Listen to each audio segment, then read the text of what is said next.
بسم اللہ الرحمن الرحیم۔ السلام علیکم ورحمۃ اللہ وبرکاتہ۔ بسم اللہ الرحمن الرحیم۔ عزیز طلباء کرام، اسلام اور جدید فکر مغرب کا آج سبق نمبر 65 ہے۔ آج کے سبق کا عنوان ہے مسلم مشاہیر کے بارے میں اہل مغرب کا رویہ۔ آج کے سبق میں انشاءاللہ ہم یہ دیکھیں گے کہ پیغمبر صلی اللہ علیہ وسلم کے حوالے سے اہل مغرب کا رویہ کیا ہے، صحابہ کرام رضوان اللہ علیہم اجمعین کے حوالے سے اہل مغرب کا رویہ کیا ہے، اور تابعین اعظام رحمہم اللہ کے حوالے سے اہل مغرب کا رویہ کیا ہے۔ تو سب سے پہلے ہم یہ دیکھتے ہیں کہ پیغمبر صلی اللہ علیہ وسلم کے حوالے سے مغربی علماء اور مفکرین کا کیا رویہ رہا ہے۔ پیغمبر صلی اللہ علیہ وسلم کے حوالے سے مغربی علماء اور مفکرین کے رویے کو ہم 2-3 حصوں میں تقسیم کر سکتے ہیں۔ ایک حصہ تو وہ ہے جس کے بارے میں ہم نے گزشتہ سبق میں دیکھا کہ کچھ اہم واقعات ایسے ہیں پیغمبر صلی اللہ علیہ وسلم کی سیرت کے جنہیں مغربی علماء اور مفکرین نے اور مستشرقین نے غلط رنگ دے کر پیش کیا اور ان سے اپنی مرضی کے نتائج اخذ کیے اور ان کی غلط تصویر کشی کی۔ تو ان واقعات میں سے چند اہم واقعات کا تذکرہ ہم نے گزشتہ سبق میں بھی کیا ہے۔ ہم یہاں صرف ان کا نام ذکر کر دیتے ہیں اور سرسری سا تذکرہ کرتے ہیں۔ ان میں جو پہلا واقعہ ہے وہ ہے واقعہ غرانیق، کہ پیغمبر صلی اللہ علیہ وسلم نے ایک مرتبہ جب تلاوت کی تو کافر بھی آپ صلی اللہ علیہ وسلم کی تلاوت سن رہے تھے، اور شیطان نے کافروں کے سامنے کچھ ایسی باتیں ذکر کر دی اور ان کے دل میں کچھ ایسی باتیں ڈال دی جن سے کافروں نے یہ سمجھا کہ شاید ان آیات کی تلاوت کرتے ہوئے پیغمبر صلی اللہ علیہ وسلم نے ہماری بتوں کی تعریف کر دی ہے، تو انہوں نے آپ صلی اللہ علیہ وسلم کے ساتھ سجدہ کر لیا۔ تو اس واقعے کو بہت زیادہ بڑھا چڑھا کر اور اس کی غلط تصویر کشی کی ہے مغربی علماء اور مفکرین نے۔ اسی طرح حضرت زینب رضی اللہ عنہا سے جو نکاح ہوا اس کی بھی غلط تصویر کشی کی،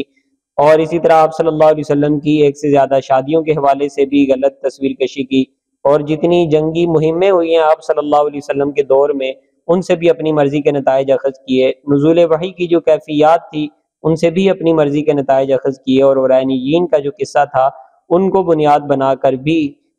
پیغمبر صلی اللہ علیہ وسلم کے حوالے سے بہت سے الزامات کا اعادہ کیا۔ اور دوسرے نمبر پر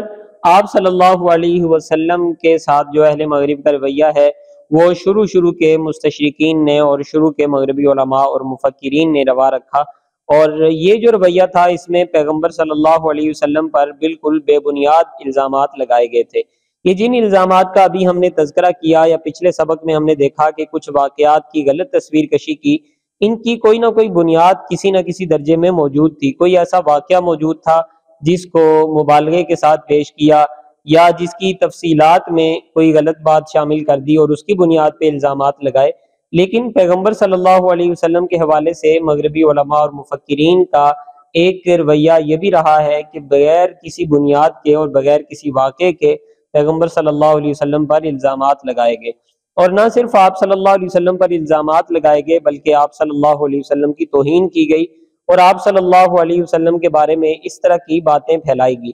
تو اس کی کچھ مثالیں بھی ہم آگے چل کے دیکھیں گے۔ بعد میں آنے والے علماء نے اور مغربی مفکرین نے مستشرقین نے جب دیکھا کہ پیغمبر صلی اللہ علیہ وسلم کے حوالے سے اس طرح کی باتیں ہمارے لٹریچر میں موجود ہیں تو انہیں بھی اپنے اس لٹریچر کی تردید کرنا پڑی اور اس کی مذمت کرنا پڑی۔ چنانچہ بعد میں آنے والے جتنے علماء اور مفکرین ہیں ان میں سے بہت سے مستشرقین نے، علماء اور مفکرین نے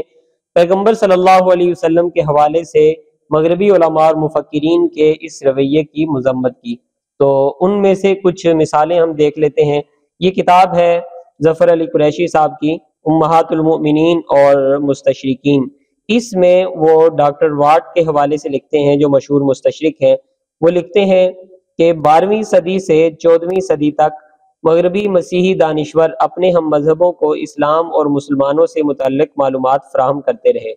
لیکن اس انداز میں کہ وہ اپنے مذہبی عقیدہ کو بالاتر سمجھے۔ قرون اولیٰ کے مسیحی دانشوروں نے اسلام کی تصویر کو مسخ کر کے پیش کیا اور حقائق کو نظر انداز کر دیا۔ مشاہیر تاریخ عالم میں سے کسی کو بھی یورپ میں محمد صلی اللہ علیہ وسلم سے کم تر انداز میں نہیں پرکھا گیا۔ بیشتر مغربی مورخین نے جناب محمد صلی اللہ علیہ وسلم کے رتبے کا غلط ادراک کیا، اور جہاں کہیں بھی کسی امر کی قابل اعتراض تشریح ممکن ہو سکی اسے حقیقت کا مصنوعی لبادہ پہنا کر تسلیم کرانے کی بھرپور سعی کی گئی۔ تو اس اقتباس سے بھی ہمیں یہ بات سمجھ میں آتی ہے کہ پیغمبر صلی اللہ علیہ وسلم کے حوالے سے جو مغربی علماء اور مستشرقین کا ایک رویہ رہا ہے وہ یہ رہا کہ آپ صلی اللہ علیہ وسلم کے حوالے سے جتنا ممکن ہو سکے بے بنیاد الزامات لگائے جائیں، اور اگر کسی واقعے کی قابل اعتراض تشریح ہو سکتی ہے، یعنی کسی واقعے سے کوئی غلط مطلب نکل سکتا ہے، تو وہ نکال کر عوام کے سامنے پیش کیا جائے۔ تو اسی طرح یہ جو بعد میں آنے والے مغربی مفکرین ہیں، جیسے اس اقتباس میں ہم نے دیکھا، انہوں نے اپنے پیش رو مستشرقین اور مغربی علماء اور مفکرین کے اس رویے کی بہت زیادہ مذمت کی اور اس کا انہوں نے اظہار بھی کیا۔ اسی طرح ہم ایک اور مثال دیکھتے ہیں جس میں پیغمبر صلی اللہ علیہ وسلم کے حوالے سے اسی طرح کے رویے کا تذکرہ کیا گیا ہے۔ تو یہ وہی کتاب ہے امہات المومنین اور مستشرقین، ظفر علی قریشی صاحب کی۔ اس کے صفحہ نمبر 16 پر انہوں نے ایک مستشرق سڈنی کیو کے حوالے سے لکھا ہے، ماسوائے جناب محمد صلی اللہ علیہ وسلم کے کسی اور شخصیت کی اتنی زہر آلود کردار کشی نہیں کی گئی۔ اسلام کو خطرہ گرداننے والے مسیحی مصنفین عرصہ دراز سے جناب محمد صلی اللہ علیہ وسلم کے متعلق ہر ناگوار اور غیر منصفانہ توجیہ کو بے دریغ غیر منصفانہ انداز میں پیش کرتے نظر آتے ہیں۔ وہ ہستی یعنی آپ صلی اللہ علیہ وسلم جنہوں نے اپنے مشن کے حصول کے لیے 10 برس تک سختیاں برداشت کیں، محض ایک جھوٹی دعوے دار نہ تھی۔ یہ اکثر دروغ گو شخص کسی مذہب کا بانی نہیں ہو سکتا۔ کارلائل اس حقیقت کا معترف ہے۔ نبی اکرم صلی اللہ علیہ وسلم نے اپنی ناقابل بیان ذہانت، مذہبی جوش و جذبہ اور پروکار ذہانت سے باہمی دشمن قبائل کو ایک قوم بنا دیا۔ تاریخ میں ان کے نام کو دوام حاصل رہے گا۔ تو بہرحال اس میں یہ حصہ قابل توجہ ہے جس میں ان مستشرق نے تذکرہ کیا کہ پیغمبر صلی اللہ علیہ وسلم کی کردار کشی کرنے پر پہلے والے مستشرقین نے اور مغربی علماء نے بہت زیادہ زور کیا اور اپنی طرف سے پوری کوشش کی کہ آپ صلی اللہ علیہ وسلم کے حوالے سے کسی بھی طرح کی ناگوار یا غیر منصفانہ بات کہی جا سکے، کوئی الزام لگایا جا سکے تو وہ الزام لگانے سے دریغ نہ کیا جائے۔ تو مسلم مشاہیر کے ساتھ مغرب کا اور اہل مغرب کا جو رویہ رہا ہے اس کا ایک پہلو یہ بھی ہے کہ پیغمبر صلی اللہ علیہ وسلم کے حوالے سے بالخصوص شروع میں جب اسلامیات کا مطالعہ کیا اہل مغرب نے، تو انہوں نے پیغمبر صلی اللہ علیہ وسلم کے حوالے سے بہت سے اس طرح کے الزامات لگائے جنہیں نقل کرنا بھی مشکل ہے۔ تو بہرحال یہ جس کتاب کا حوالہ دیا ہے اس میں ایسے بہت سے الزامات کا تذکرہ ہے، تو یہاں سے آپ دیکھ سکتے ہیں۔ اسی طرح ایک اور اقتباس انہوں نے ذکر کیا، نہ صرف یہ کہ ان صلی اللہ علیہ وسلم کے محرکات کو زیر اعتراض رکھا گیا بلکہ ان صلی اللہ علیہ وسلم کے خلوص کی نفی کی گئی۔ حضور صلی اللہ علیہ وسلم کے کردار پر ہر اس گناہ کی چھاپ لگائی گئی جس سے بنی نوع انسان کی تحقیر اور ایذا رسانی مقصود ہو۔ آپ صلی اللہ علیہ وسلم کی تعلیمات کو انتہائی محمل اور غیر فطری انداز میں پیش کیا جاتا رہا۔ تو یہ جو اقتباس ہیں ان سے بھی ہمیں اندازہ ہوتا ہے کہ مغربی علماء اور مفکرین نے شروع میں پیغمبر صلی اللہ علیہ وسلم کے حوالے سے کیا رویہ روا رکھا تھا۔ بعد میں جب دیگر علماء اور مفکرین نے بھی اسلامیات کا مطالعہ کیا اور عوام میں اسلامیات کے متعلقہ رجحان پیدا ہوا، تو پھر انہوں نے ان علماء اور مفکرین کے اس کردار کا تذکرہ کیا کہ انہوں نے پیغمبر صلی اللہ علیہ وسلم کے حوالے سے غیر علمی اور غیر منصفانہ رویہ اپنایا ہے۔ اور اسی طرح جب مسلمان علماء اور مفکرین کی طرف سے ان کا علمی جواب دیا جانے لگا، علمی تنقید ہونے لگی، اور خود مغربی علماء اور مفکرین نے جب اسلامیات کا باقاعدہ مطالعہ شروع کیا تو پھر اس رویے کی تردید کی۔ تو یہ کچھ اقتباسات تھے جو ہم نے مثال کے طور پر دیکھے کہ پیغمبر صلی اللہ علیہ وسلم کے حوالے سے اہل مغرب کا اور مغرب کا رویہ کیا تھا۔ اب ہم دیکھتے ہیں صحابہ کرام رضوان اللہ علیہم اجمعین کے حوالے سے اہل مغرب کا رویہ کیا ہے۔ صحابہ کرام رضوان اللہ علیہم اجمعین دین کی بنیاد ہیں، کیونکہ پیغمبر صلی اللہ علیہ وسلم کی جو تعلیمات ہیں اور قرآن مجید کی جو تشریح پیغمبر صلی اللہ علیہ وسلم سے منقول ہے وہ صحابہ کرام رضوان اللہ علیہم اجمعین ہی کے ذریعے سے عملی طور پر یا زبانی اور تحریری طور پر محفوظ ہوئی اور انہی سے آگے دین کی نشر و اشاعت ہوئی۔ تو جب مستشرقین کی اس تحریک کا، استشراق کا ایک اہم مقصد اور ہدف یہ تھا کہ اسلام کے ساتھ مسلمانوں کا رشتہ کمزور کیا جائے اور اسلام کو مسلمانوں کے علاوہ دوسرے مذاہب کے ماننے والوں کے سامنے بھی ایک قابل نفرت مذہب بنا کر پیش کیا جائے، تو انہوں نے اپنی کوششوں میں اس بات کو بھی داخل کر لیا کہ صحابہ کرام رضوان اللہ علیہم اجمعین کے بارے میں وہ اس طرح کے الزامات لگائیں کہ صحابہ کرام رضوان اللہ علیہم اجمعین کی شخصیت مجروح ہو سکے۔ تو اس حوالے سے انہوں نے صحابہ کرام رضوان اللہ علیہم اجمعین پر بھی ایسے بنیادی الزامات لگائے ہیں کہ اگر ان الزامات کو سچ تسلیم کر لیا جائے تو صحابہ کرام رضوان اللہ علیہم اجمعین کی جماعت قابل اعتبار نہیں رہتی، اور دین جو آپ رضی اللہ عنہم اجمعین کے حوالے سے ہم تک پہنچا ہے وہ بھی قابل اعتماد نہیں رہتا۔ تو بنیادی طور پر ہم دو بڑے الزامات کا تذکرہ کریں گے۔ پہلا الزام ہے تحریف قرآن کا الزام۔ پیغمبر صلی اللہ علیہ وسلم جب اس دنیا سے تشریف لے گئے تو قرآن مجید سارے کا سارا صحابہ کرام رضوان اللہ علیہم اجمعین کے پاس لکھا ہوا موجود تھا، تو ظاہر ہے وہ جو سرکاری نسخہ تھا جو پیغمبر صلی اللہ علیہ وسلم کی نگرانی میں لکھا گیا تھا، آپ صلی اللہ علیہ وسلم نے بعد میں نظر ثانی بھی فرمائی تھی، تو وہ ایک ہی نسخہ تھا۔ اس دور میں اس طرح زیادہ نسخے رائج نہیں ہوتے تھے جیسے آج کل ہم PDF یا اس طرح کی دوسری شکلوں میں ایک ہی چیز کی مختلف کاپیاں بنا لیتے ہیں، تو وہ ایک ہی نسخہ تھا، اور اس کے بعد جب اس کی تدوین کی ضرورت پیش آئی اور اسے دوبارہ مرتب کرنے کی ضرورت پیش آئی تو یہ کام بھی صحابہ کرام رضوان اللہ علیہم اجمعین نے سر انجام دیا۔ تو اس حوالے سے صحابہ کرام رضوان اللہ علیہم اجمعین پر اگر تحریف قرآن کا الزام لگا دیا جائے تو قرآن مجید کے حوالے سے مسلمانوں کا جو اعتماد ہے اسے ختم کیا جا سکتا ہے۔ تو اس وجہ سے صحابہ کرام رضوان اللہ علیہم اجمعین پر تحریف قرآن کا الزام لگایا گیا مغربی علماء اور مفکرین کی طرف سے۔ چنانچہ اسلام اور مستشرقین میں ڈاکٹر حافظ محمد زبیر اس حوالے سے لکھتے ہیں کہ یہ جو تھیوڈر نولڈیکے ہے اس کا کہنا یہ ہے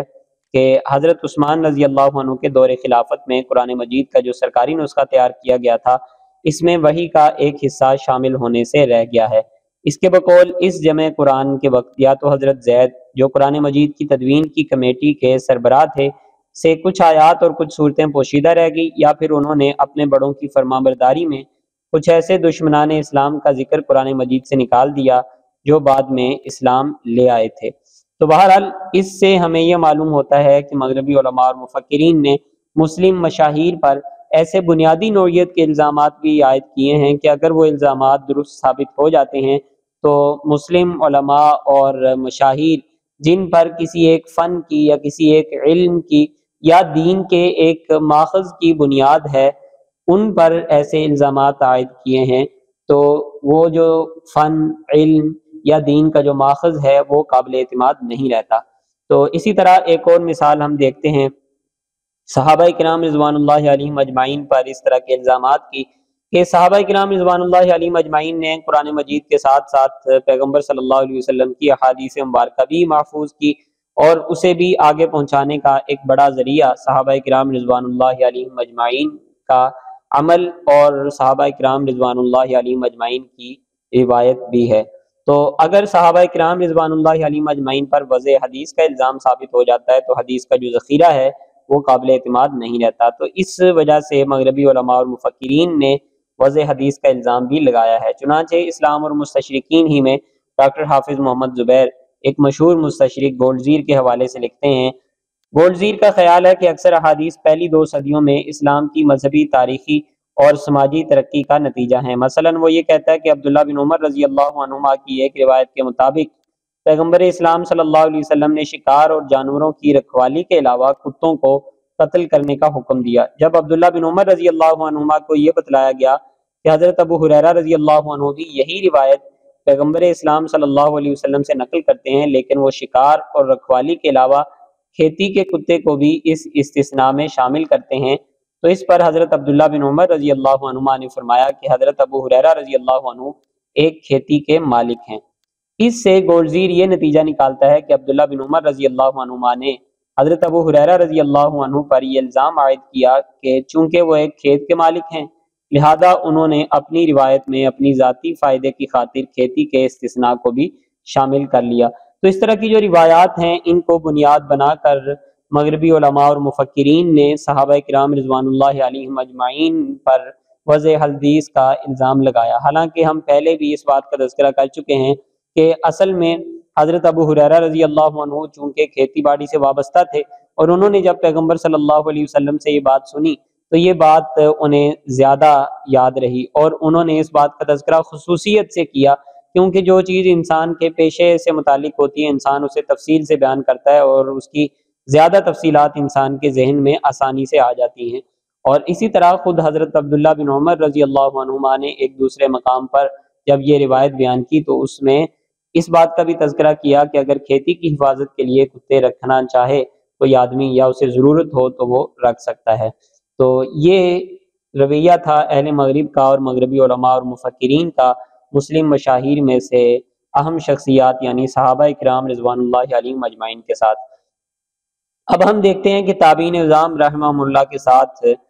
مغرب کا اور مغربی علماء اور مفکرین کا کیا رویہ ہے۔ جیسے ہم نے یہ دیکھا کہ صحابہ رضی اللہ عنہم اجمعین پر وہ بنیادی الزامات لگائے گئے جن سے دین کا ماخذ یا کوئی اہم علم یا فن متاثر ہوتا ہے، تو اسی طرح تابعین میں سے بھی وہ شخصیات جو کسی فن کی تدوین میں اہم کردار ادا کر چکی ہیں یا کسی علم کی تدوین میں انہوں نے اہم کردار ادا کیا ہے، تو ان کی شخصیت کو مجروح کیا جاتا ہے تاکہ اس فن یا اس علم کے حوالے سے مسلمانوں کا جو اعتماد ہے وہ ختم ہو سکے۔ تو اسی طرح جو مشہور شخصیات ہیں جن میں امام ابو حنیفہ رحمہ اللہ ہیں جو فقہ کی تدوین میں شہرت رکھتے ہیں، اور اسی طرح امام ابن شہاب زہری رحمہ اللہ ہیں جو حدیث کی تدوین میں شہرت رکھتے ہیں، تو ان پر لگائے گئے ہم 2-3 الزامات کا تذکرہ کریں گے۔ پہلا الزام امام ابو حنیفہ رحمہ اللہ پہ یہ ہے کہ انہوں نے یونانی اور رومی قوانین سے استفادہ کیا، اور یونانی اور رومی قوانین سے استفادہ کر کے جو فقہ حنفی مرتب کی ہے وہ پیش کی، اور اس کا کریڈٹ بھی یونانیوں اور رومیوں کو نہیں دیا۔ تو یہ الزام لگانے کا مقصد اصل میں یہ ہے کہ مسلمان جو فقہ کو ایک مذہبی حیثیت دیتے ہیں، دینی حیثیت دیتے ہیں، اور اسے ایک اہم ماخذ سمجھتے ہیں اپنے روزمرہ عمل کا اور اپنی زندگی گزارنے کے طریقے کا، تو یہ جو ان کا رجحان ہے یہ کسی طرح ختم ہو جائے اور وہ اسے ایک محض تاریخی یا قانونی چیز سمجھنا شروع کر دیں۔ ایک تو یہ اس حوالے سے ان کا مقصد ہے، اور دوسرا ان کا مقصد یہ ہے کہ جیسے اب رومی اور یونانی قوانین سے کچھ بہتر قوانین بنا لیے گئے ہیں مغرب میں، تو اسی طرح جو فقہ ہے وہ بھی اب عمل کے قابل نہیں رہی، اور اس سے بھی بہت زیادہ بہتر قوانین بنا لیے گئے ہیں۔ اور تیسرے نمبر پر وہ یہ ثابت کرنا چاہتے ہیں کہ مسلمانوں کے پاس جو کچھ ہے وہ پہلے کے لوگوں کی ترقی کا نتیجہ ہے۔ تو بہرحال اس حوالے سے یہ الزامات لگاتے ہیں۔ حالانکہ امام ابو حنیفہ رحمہ اللہ کی وفات 150 ہجری میں ہوتی ہے، اور جو یونانی اور رومی علوم کی کتابوں کا ترجمہ ہونا شروع ہوا وہ تقریباً 170 سے 180 کے درمیان یہ شروع ہوا۔ تو امام ابو حنیفہ رحمہ اللہ کی وفات کے بھی کوئی 10-15 سال بعد جا کر ان کتابوں کا ترجمہ ہونا شروع ہوا۔ اسی طرح جو دوسرا الزام لگایا جاتا ہے کہ وہ سیرت اور اسلامی تاریخ سے ناواقفیت رکھتے تھے، اور اس کے بارے میں ہم پہلے ایک اقتباس دیکھ چکے تھے کہ علامہ دمیری رحمہ اللہ کی کتاب الحیوان سے استدلال کر کے انہوں نے یہ الزام لگایا مغربی علماء اور مفکرین میں سے ایک مستشرق نے کہ امام ابو حنیفہ رحمہ اللہ سیرت اور مغازی سے اتنے ناواقف تھے کہ انہیں اس بات کا اندازہ بھی نہیں تھا کہ غزوہ بدر پہلے ہوا ہے یا غزوہ احد پہلے ہوا ہے۔ تو اس طرح کے الزامات لگائے، اور اسی طرح جو مشہور محدث ہیں علامہ ابن شہاب زہری رحمہ اللہ، ان پر بھی وضع حدیث کا الزام لگایا گیا۔ انہوں نے حدیث کی تدوین میں اہم کردار ادا کیا ہے، تو جب ان پر وضع حدیث کا الزام ثابت ہو جاتا ہے تو دین کا ایک اہم ماخذ یعنی احادیث مبارکہ کا جو ذخیرہ ہمارے پاس ہے وہ قابل اعتماد نہیں رہتا۔ تو ان پر وضع حدیث کا الزام لگایا، اور یہ بہت مشہور واقعہ تھا جو ہم نے گزشتہ اسباق میں 2-3 مرتبہ جس کا تذکرہ کیا کہ جب ڈاکٹر مصطفیٰ سبائی مرحوم جامعہ ازہر میں علوم الحدیث پڑھنے کے لیے آئے تو جو ان کے استاد تھے وہ گولزیر کی کتاب دراسات اسلامیہ کا ترجمہ کر کے انہیں پڑھا رہے تھے، اور اس میں علامہ زہری رحمہ اللہ کے حوالے سے کچھ الزامات کا تذکرہ کیا گیا تھا۔ تو ڈاکٹر مصطفیٰ سبائی مرحوم لکھتے ہیں کہ میں نے بعد میں تحقیق کی اور اس بات کو ثابت کیا کہ ان پہ جتنے الزامات لگائے گئے ہیں وہ حقائق کی تحریف کر کے لگائے گئے ہیں۔ اور ان کے حوالے سے جتنی باتوں کا تذکرہ کیا گیا ہے اور جتنے الزامات لگائے گئے ہیں ان کا حقیقت میں کوئی وجود نہیں ہے، اور جو گزشتہ ذخیرہ ہے اسماء رجال کا یا اس طرح کا جو دوسرا ذخیرہ ہے وہ اس کی نفی کرتا ہے۔ تو بہرحال اس طرح کے جو الزامات ہیں وہ مسلم مشاہیر پر مغربی علماء اور مفکرین کی طرف سے لگائے گئے ہیں۔ جزاکم اللہ خیرا۔ السلام علیکم ورحمۃ اللہ وبرکاتہ۔